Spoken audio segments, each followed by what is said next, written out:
Mara, a 29-year-old beautiful single mother, became a shadow of herself when she married a drunk as a husband. Once upon a time, in a small town nestled among the hills, there lived a young woman named Maria. At 29, she's possessed a beauty of a goddess that outshines the morning sun. Yet life has been unfair to her and her beautiful 8-year-old daughter Lila's. Maria sat at the small kitchen table in her rundown apartment, surrounded by a sea of bills and envelopes. The weight of her financial troubles pressed down on her, and she rubbed her temples, trying to ease the tension headache that had been building all day. Her 8-year-old daughter, Lila, walked in, her eyes wide with a question Maria had been dreading. "Mommy, when's Daddy coming home?" Lila asked it, her voice small and hopeful. Maria's heart sank.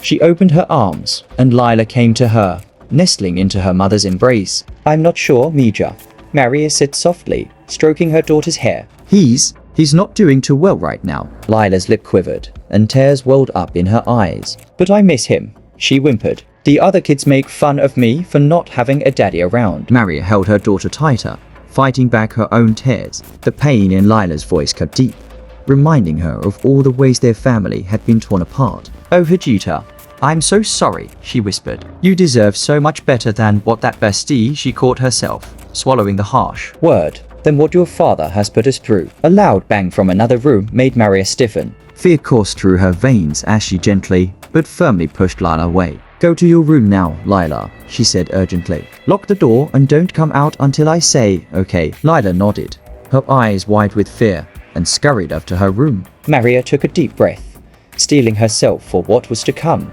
Moments later, Tony stumbled into the kitchen. His hair was disheveled, and the stench of alcohol rolled off him in waves. His bloodshot eyes darted around the room before settling on Maria. "Where's the little brat?" he slurred. "Don't talk about her like that," Maria snapped, her protective instincts flaring. "She's just a child." Tony's mocking laugh sent chills down her spine. He lurched forward, grabbing Maria's arm with bruising force. "You think you can tell me what to do?" he growled, his face inches from hers. "You are nothing without me, you hear?" she cried out in pain. In her room, Lila huddled in the corner, her small hands pressed tightly over her ears. But even that couldn't block out the sounds of her mother's pain. Tears streamed down her face as she sobbed silently, wishing with all her heart for a different life, a different father, a world where she and her mother could feel safe and loved. As the night wore on, the apartment fell into an uneasy silence, broken only by the muffled sobs of a little girl mourning the loss of her innocence